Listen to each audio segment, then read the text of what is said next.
young age, you've always known what you wanted to do with your life. Can you take us back to the beginning? How did you discover your passion for the arts and entrepreneurship? Great question. I grew up in an entrepreneurial household, and I had great examples between my dad and uncles and grandfather who all started their own businesses. And when I was younger, I started washing cars. I was just like trying to find something to do to like honestly buy new skateboards and buy whatever random shit I needed to back then. And that kind of led me to like build a tenacity of wanting to be an entrepreneur and like you know solve problems and help people and do things. And it was pretty quickly that I kind of realized that I had like a good skill set to do so. And then when I was about 15, I started producing house music, just like in my bedroom. And I started modeling a little bit before that, but it wasn't really much of anything. I was living in Phoenix, Arizona at the time. And then when I moved to Los Angeles, moved to Orange County as a family going into high school, I decided, oh, I might as well sign with an agency in LA. And once I did that, I started booking more jobs and started to kind of build more of a profile. And there wasn't really a secret sauce to my recipe, if I'm being honest, but I just started posting like what I was doing. Like I'd post a selfie, like, doing laundry or flying somewhere, just doing something that was super simple. And naturally, it just started to like grow a following. And from there, I then was like, okay, but I noticed that they like these things and these things do really well and these things no one cares about. So then once you kind of learn what people are liking, I started making like YouTube videos, and then I started traveling a lot more for work, and it kind of all like built one another. Like as I would build here, I'd build here. So I would do something in work, and then I would, post more content and be on YouTube or, post on Facebook, post on Instagram, whatever it was. So yeah, that's kind of how it started for me, kind of all together. And we've gone quite a long way since then. But yeah, that's a little bit about the start. Or what would you say has had the biggest influence on your career, either personally or professionally? Two people. One is my dad. He's just a very stand-up guy, and he's a great role model. And I've just watched him build, something from scratch to actually recently selling his business, which has just been really cool to see from a young age to, an older age now where I own my own business, and that's one of my goals. Yeah. And then also, I'd say like someone who I think has a really awesome career that I like kind of look at as inspiration is Ashton Kutcher. I think that as an actor, like obviously he's done so many amazing movies and TV shows, and he's a hilarious guy. Like I love watching him on screen. But in his personal life, he's really very philanthropic and does a lot for his communities and does a lot of giving back. And he also is heavily invested in all kinds of different unicorns and startups as well. His manager guy and him have a fund called Sound Ventures, and I think that what he's done between Sound Ventures, his acting and talent career, and just being a father with Mila. I think that it's like such a cool like three-prong approach of a career, and just a nice looking guy. I've never met him, but seems like a really nice guy. So yeah. Yeah, great answer. You've had a lot of success already in your young career. When you look back, is there a particular moment that stands out to you? Yeah, you know what? There's a few things. I mean, obviously, like consistency is key. Like I've always had to like, be consistent and continue to post. And like if a new platform comes out, you got to find a way to like make your own content there and, also be true to yourself. Like for example, I don't actually use TikTok today, personally, but I use it for my business. But in another sense, there's been things I've done. Like for example, I was the first male ambassador for Maybelline, which is a before you could say it was a female cosmetics brand, and now, you could say it's a cosmetics brand for all. And it was unique because before they had worked with any other guys or, you know, anyone who wears makeup that was not a biological girl, it wasn't something that they had done before. So it was kind of this unique scenario in which we shared a fan base and we decided, well, I can DJ their after parties, I can sit front row at fashion shows that they sponsor, I can do behind the scenes YouTube content with like Adriana Lima and Gigi Hadid and all their girls while they're on set, and kind of basically act like an ambassador other than wearing makeup. So that was really unique because it put me in a light where I was standing next to some icons when I was a pretty young guy with not the track record that they had. So that was fun. It was cool. I had a lot of creative control. I got to bring in my own like creative team and we shot and recorded all the YouTube videos, did all the music for it. So that was just a really fun campaign and I loved doing it. But more importantly, well, not more importantly, but simultaneously, it also like catapulted my career because other brands looked at me like, oh, he's with Adriana and Gigi and like, all these like it girls. And like I said, I wasn't, as I didn't have the track record and still don't that they had back then. So that campaign and other things like that, where, we really thought outside of the box, like how can we make a moment and how can we do something that's like worth talking about? Things like that, I believe, are like what I could attribute, the larger, paths of success in my career overall. So yeah. Yeah, I appreciate about you. You've used your platform to build awareness for causes and issues that you're incredibly passionate about. More recently, about anxiety and mental health within this industry. How did you discover your voice as an advocate? Why has it been so important for you to be that voice? Yeah, good question. I think honestly, so many people, especially in like my generation, they may feel a lot of the same things that myself and a lot of people do.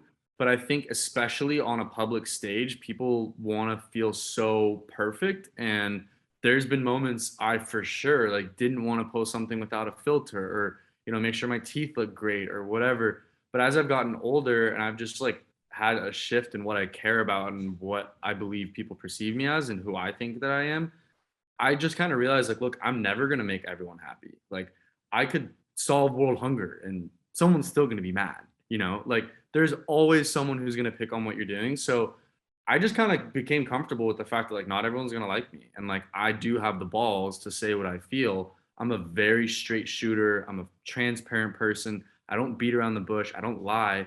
So having the public stage that I do and being able to just express myself, yeah, I mean, there's times where I've gotten, I wouldn't say backlash, but people not agreeing and, maybe unfollowing me or not liking me anymore and whatever. I don't care. Like, I don't need those people. And I think that ability just to be comfortable with like not allowing not everyone to like be obsessed with you has given me a voice because I feel like Mm.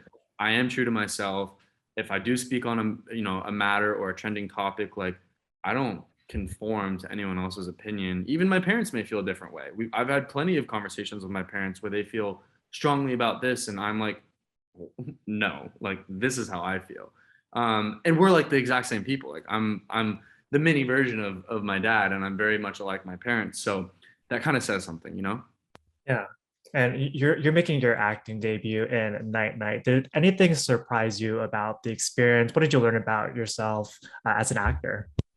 Um, I want to say like the most surprising thing was I felt like it was gonna be a very like I don't know, anxious environment, at least as the new guy on set, where like I didn't know anyone and I didn't really have the same experience at all compared to anyone else. Like I've been on big sets and shot video for commercials and in the modeling space, but I've never recorded my audio and like had multiple camera views of the same exact shot. So that on its own just like made me feel a lot of pressure and like just like if I had no one else watching me and no followers, I might have felt different because like I don't know, I can just make a bunch of mistakes and I'd care less. But because I feel like there's people watching my every move, I just felt this pressure that like if I'm not good this first time around, like no one's gonna ever think I can act. So I just felt this like I have to be good. But the minute I got on set, or even before, like the minute I got to Texas where we were shooting, and I just briefly met the other cast members, I just felt so welcomed and I felt like I couldn't make a mistake no matter what I did as long as I just tried and I gave it my best. And I felt true to myself and didn't like try and play anyone, but more so just tried to channel, a certain energy within my own character. So that was probably the surprising part. Was like I thought I was going to be really scared. I was walking into it, but then the minute I met everyone, I just felt so welcomed and I just felt like I couldn't fail, which was really cool. How have your experience as like a model, a DJ, entrepreneur prepared you for this moment? Um, I want to say that like just because I've been behind a camera before, like it wasn't the first time. Like I do feel comfortable behind cameras. I don't feel, I did plays when I was growing up in school. Like I went to private school my whole life, and I think it was either once or twice a year. I can't remember. We'd have like a full on play or a musical or whatever it was. So and I always wanted to be the main guy or whatever it was, just because I'm competitive and I just like, Yeah. taking the stage. So that happening at a young age, then going to like modeling and DJing and being in front of crowds and on, runways and stuff. I definitely think that a lot of that gave me, a little bit of a advantage to just not feel so like, oh my gosh, I'm walking into something completely blindfolded. I felt like I at least had like a rough background of being, talent and being behind a camera or having people look at me. So I definitely think that that was a great resource to have had. And you've said in previous interviews that this character is very different from who you are. How did you prepare to step into his shoes? Yeah, the character Shots is definitely a more badass, like a little raunchy, more party goer, like, more carefree person than I think that I may be. So I honestly just had to try and think, who do I know that's like that? Like, who do I go out and see? And I'm like, oh, like that's that guy. And there was a few people that came into mind, and I just honestly tried to channel the energy that they give off to me and to other people when I'm around them to, be that guy. So that's probably my best answer. That I just tried to like think of other people who were him and portray that person through them, versus just try and think about how do I deliver each line perfectly as this guy, because like I don't know, I feel like you can get a little bit more lost doing that. So yeah, I just tried to channel the guy from people I thought were similar in the real world. It's a relatively quick shoot for you, but in your scene in particular, you can really tell that there's a friendship between Shots and Jax. How did you and Taylor build that bond? Was it just instantaneously? Yeah, honestly, like I said, the night before we started shooting, I met them all. There was actually like a small diner, like steakhouse, it was like the nicest restaurant in this small little town that we were all at. And I was sitting there alone, like thinking I was just gonna grab dinner real quick and then, just go to set in the morning. And this group of kids walked in, and I was like, oh, that's kind of interesting. Like a whole group of young kids, they seem cool. And like one of them walked right up to me and was just like, hey, you're Neels, right? Like we're shooting with you. And I was like, oh, no way. And after we went to, I think so, they were all staying with like these families in Texas. I forget the term for it, but like almost like they were getting nannied or whatever. So we went to one of their, houses that they're staying at, and we just cracked open a bottle of wine and we're all chatting. And like Hmm. that definitely got the juices flowing. And Taylor and I very quickly just like got to know one another. And again, like on set, he was just like so supportive. Like, dude, you got this. Like, don't overthink it. Like, just be the guy. No, like, no stress. And honestly, we just had like really good conversations and like got along really well outside of the characters. So when we got on set, I felt like I was talking to a friend and not like, an acquaintance or Yeah. a coworker by any means. It felt very casual. Yeah, and it comes across on the screen as well. And you're the co-founder of Glassie. If your character had a Glassie, what would his personalized message be? Oh, whoa, that's a good question. Um, his Glassie would probably be a quote that says, like, I don't know, like, send it or rip it. Like, I don't know, like, something about going out and, like, just that kind of energy of, like, let's have a good time. Or maybe even, like, an image of something similar where it's like, I don't know, like two, those two glasses emojis that they Yeah, cheers and yeah. the beer falling out, like maybe something like that, where I'm just like, you know, let's go out, like let's have fun. That's a great answer. And as you continue your acting career, do you have a dream role that you would love to play in the future? Yeah, I do. I actually watched the new movie of this character last night. I've, since the beginning of watching movies time for myself, been obsessed with James Bond. I just think that the portrayal of like a badass dude who's like a spy, and he's got the cool girl and the car and in a cool country, and he's low key, like I just love that. I've always thought it's so cool. There's a lot of other roles that I think would be pretty cool and more edgy maybe, but I just like the sophistication and suave of a James Bond. So, who knows? I know I'm pretty young for that kind of role, but maybe in 10, 15, 20 years, whatever it is, once I get that, that kind of middle age glow, maybe it could be a possibility. Yeah, manifesting it now. And then as we look ahead to the rest of 2021 into 2022, what can fans expect from you, either on the acting front, music? Good question. A lot of my energy and focus really goes into Glassie. I mean, it's really where I believe I'm able to control so much of the roadmap, right? Because as a talent, you're at the mercy of other people making a decision and choosing you, which is fun, but it's also like there's no clear roadmap.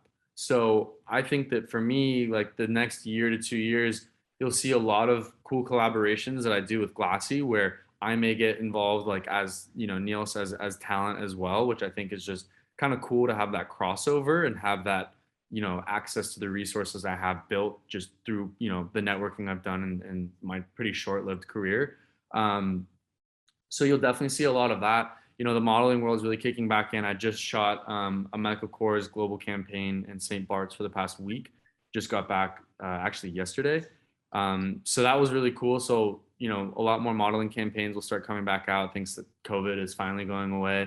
And I definitely want to say like I got a bit of a starstruck when I was on set, and I definitely think it's something I really like. So I definitely think you may at least see me going and auditioning and casting. Mhm. If not maybe filming my next project in the next year to 2 years. And for music, I mean, you'll definitely see me DJing a few places around the world, no question. Love that. And then we just like to end all of our interviews with a pop culture lightning round. Do you have a guilty pleasure TV show? Guilty pleasure TV show. One that I've kind of watched a few times that I just think is so badass is Breaking Bad. I just love it. So good. Yeah, so good. Yeah. What about a guilty pleasure movie? You know what? I have this conversation with people all the time because movies are so specific to my mood. I feel like one minute I may want to watch a comedy and I'm like, this is the best movie. Like Step Brothers, for example. Like I could watch Step Brothers on any given day and it's still gonna be as funny every time as the first time. But then there's times where I'm like, something like I don't know, Nocturnal Animals that Tom Ford directed is like, just cool and like very different. It's very dark and, completely different than a Step Brothers, obviously. But it's hard to answer the question because like right now, if I was to put on a movie, I'd probably watch something different than I would watch later tonight. Mm. So I think Step Brothers is a good one to mention. Nocturnal Animals. I love Eyes Wide Shut. I think that's like so weird and cool. So stuff like that. I like edgy and weird, and then otherwise just stuff that makes me laugh. What about a favorite book? Favorite book? It's a good question. There's a doctor named Joe Dispenza, who I've talked about a few times just online, who I don't know what exactly his title is called. He's like a psychiatric psychologist. I don't know, space guy. Like he's insane. And he's got a really cool series of books. The one I'll mention is called Breaking the Habit of Being Yourself. And the name alone, I think, kind of is a hook where it just is Mhm. like, wait, what does that mean? Like breaking the habit of being yourself. And it's really cool because it kind of walks you through like all these redundancies and idiosyncrasies that like your subconscious programs within your day-to-day life and how that creates like your personality traits and your overall character and who you are to other people and stuff like that where I really can like open up my own brain and learn like how I am, how I am. Like that stuff to me is really cool because I'll read that and feel so inspired to make change. And I feel like I Mm. do make change when I read that stuff. So books like that. It's called Breaking the Habit of Being Yourself. Joe Dispenza. He's a legend. So that's Great one I'll mention. answer. And you were talking about starting your career in theater. Do you have a favorite play or musical? Uh Probably Mamma Mia, honestly. Seeing it on Broadway was really cool. And I think that the songs are all great. It's just a good classic. Otherwise, Lion King's always good too, but I think Mamma Mia was probably more fun to see. Is there a band or artist that your fans would be surprised to learn is on your playlist? I mean, there's so many. I feel like I have such weird music taste. I'm a very open music listener in the genre of house music. Like Mhm. whether it's deep house, it's progressive house, it's tech house, it's bass house, UK house. I mean, you name it, I love it. So I mean, there's so many I could name, but one that I think is maybe more notable that people would know is Kavinsky. I love Kavinsky, and I don't think people would, assume that that may be in my playlist, but a lot of Kavinsky music is just badass. And then final question for you, who would play you in the story of your life? Good question. Ooh, I don't know. I would want to say Ryan Reynolds just because he's so freaking hilarious. Yeah. Like he'd like have the right suave, but also make a joke out of everything. I also love Ryan Gosling. He also has some really cool roles, and I think he would play me pretty well. So maybe I'd honestly probably say Ryan Gosling.